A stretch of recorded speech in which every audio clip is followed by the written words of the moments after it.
Never miss अ prediction videos. Channel subscribe करके bell icon press करें and stay updated for latest videos. नमस्कार मित्रों, मैं हूं पंडित राजकुमार शर्मा और आप देख रहे हैं मेरा चैनल पंडित राजकुमार शर्मा। पिछले 20 से 25 सालों में आपका जिस तरह से प्रेम मिला है, इसी तरह इस प्रेम की अपेक्षा है और जिन लोगों को आशीर्वाद मिला है उनको आशीर्वाद मिलता रहेगा। कहते हैं भाग्य जायते सर्वदा न पुरुषम न कौशलम। कहीं बार पुरुषार्थ काम नहीं आता और ना ही ये एबिलिटी काम आती है। भाग्य जायते सर्वदा न पुरुषम न कौशलम, कुशलता भी काम नहीं आती। तो काम क्या आता है? भाग्य। भाग्य जायते, भाग्य जिस तरह करवट बदलता है आप उसी करवट बदल आगे बढ़ जाते हो। आज का बहुत बड़ा मुद्दा लेके आप सोचिए कि मैंने पिछले 6 महीनों में जो वीडियो नहीं बनाए, आज वीडियो बनाने में विवश क्यों हुआ। वो है कर्नाटका। कर्नाटका में अभी तक असमंजस बना हुआ है कि क्या डीके शिव कुमार अगले चीफ मिनिस्टर होंगे या कांग्रेस छोड़कर चले जाएंगे। देखिए, इस वक्त वर्तमान परिस्थिति यह है कि वहां पर कांग्रेस के जो चीफ मिनिस्टर हैं उनका नाम है सिद्धिरमैया, जिनके ऊपर किस तरह की कुछ लीगल केसेस चल रहे हैं और उनकी कुंडली में जिस तरह का चांडाल योग बना हुआ है, उसकी वजह से सिद्धिरमैया जो है वो बहुत निराश हुए हैं। और ग्रह दशा जब पक्ष में नहीं होती तो आदमी को निराशा सहनी पड़ती है और उसकी अक्लमंदी यही होती है कि वो इस निराशा से दूर हटने के लिए खुद को अपने आप को सरेंडर कर दे। मैं किसी का पक्षपात नहीं करूंगा, मगर डीके शिव कुमार की कुंडली और कर्नाटका के बारे में मेरे हजारों लाखों दर्शकों ने लिखा कि जब भी आप कर्नाटका के बारे में प्रेडिक्शन करते हैं आपकी वो प्रेडिक्शन सत्य होती है। जैसे कि हमने 132 सीटों से कांग्रेस अकेली विजयी होगी, इस भविष्यवाणी को आपने सुना था। तो चाहे पावर टीवी हो, चाहे हमारा खुद का चैनल हो और अन्य चैनलों के ऊपर भी हमने इस तरह की भविष्यवाणी की थी। और DK Shiv Kumar chief minister होंगे, जो नहीं हुए, डिप्टी चीफ मिनिस्टर हो गए, मगर चीफ मिनिस्टर के आगे डिप्टी लगता है, ये बात ध्यान रखिए। इसलिए मैं आज भी बोलता हूं कि पूरी तरह से मेरी वो भविष्यवाणी सत्य नहीं हुई थी, चाहे 90% हुई थी। मगर आज का मुद्दा जो है 3 फरवरी 2025 का, इसके ऊपर अध्ययन किया है हमने और विश्लेषण किया है। आज का जो ग्रह गोचर परिस्थितियां हैं, बुध और शुक्र, बुध और शनि दोनों मित्र ग्रह हैं। बुध और शनि दोनों मित्र ग्रह हैं और एक इनकी कुंडली वृषभ राशि की है, कृत्तिका नक्षत्र की है, और ये दोनों ग्रह जो हैं इस वक्त कुंभ राशि में चल रहे हैं। ग्रह गोचर बता देता हूं आपको। राहु और शुक्र जो हैं वो मीन राशि में चल रहे हैं। और अगर हम आगे बढ़ते हुए बात करें तो शनिदेव जो हैं वो इस वक्त भी उच्च के बैठे हुए हैं।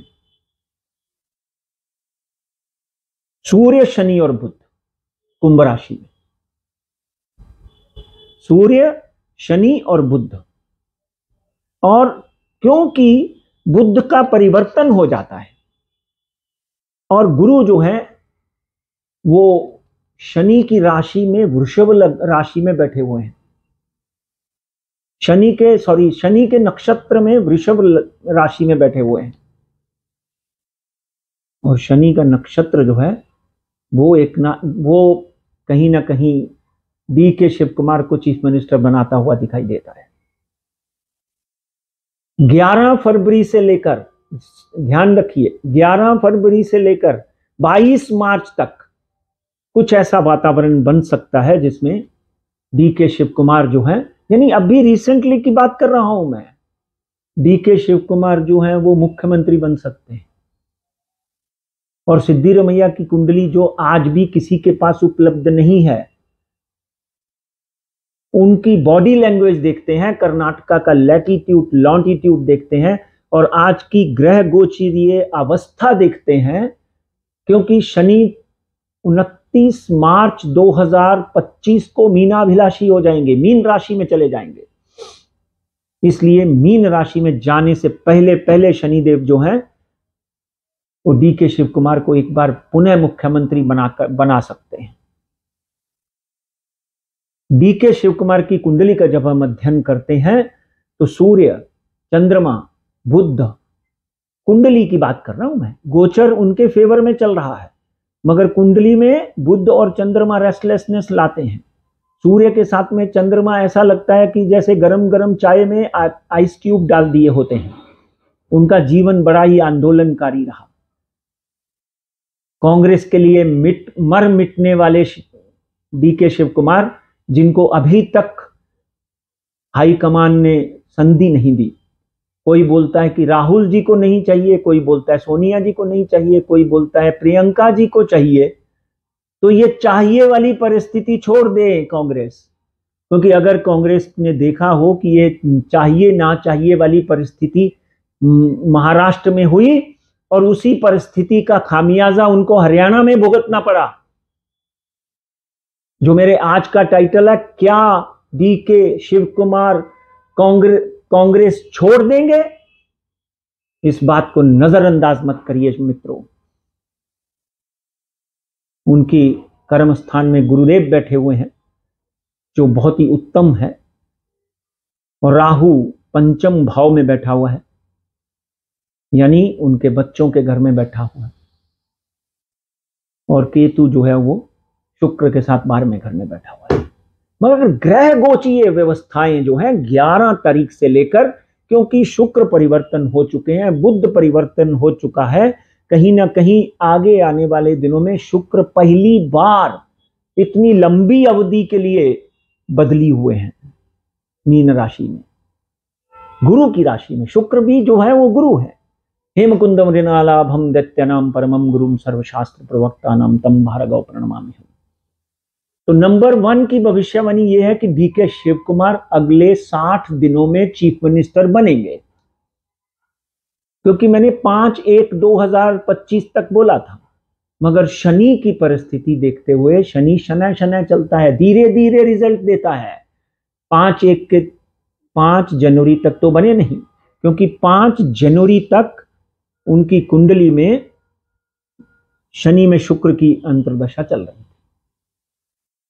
सूर्य की अंतर्दशा भी शुरू हुई है 18/12/2025। मकर संक्रांति में सूर्यदेव जो है वो मकर राशि में आ जाते हैं, इसलिए मकर संक्रांति होती है।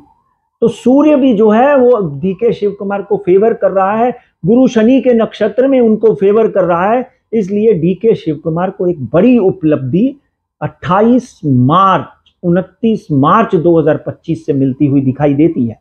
पर फॉर द सेफर साइड मैं आपको ये बोलता हूं कि 2 मई 2025 से पहले पहले DK Shiv Kumar chief minister बन जाएंगे। हाँ, एक और बात ध्यान से सुन लीजिए, अगर नहीं बनते हैं तो कांग्रेस जिस तरह हरियाणा में टूटी है, जिस तरह महाराष्ट्र में टूटी है, इस तरह कर्नाटका में टूटने के भी योग बनते हुए दिखाई देते हैं, जिसका नेतृत्व अगली पार्टी में भी जो है उसका नेतृत्व डीके शिव कुमार कर सकते हैं। उनके भाई की कुंडली का भी मैंने अध्ययन किया, जो उनको सपोर्ट कर रही है। 18/12/1966 डीके सुरेश उनका नाम है। पिछले दिनों जब इलेक्शन हुए तो वही मैंने ही भविष्यवाणी की थी कि वो जो है वो उनके हारने के योग बन सकते हैं। इस वक्त कुंभ राशि में 19/4/2023 से उनकी केतु की महादशा शुरू हुई है, मगर 22 मार्च 2025 के बाद डीके शिव कुमार के भाई जो हैं, इसी साल में जब भी राज्यसभा की सीट खाली होती है तो डेफिनेटली डीके सुरेश जो है वो वापस राज्यसभा में जा सकते हैं। मैं आपका आभार प्रकट करता हूं कि आपने हमेशा मुझे बहुत प्यार किया, मगर इस वक्त मैं आपसे विदा लेता हूं और आपको धन्यवाद देता हूं। बहुत बहुत आशीर्वाद, बहुत बहुत आभार।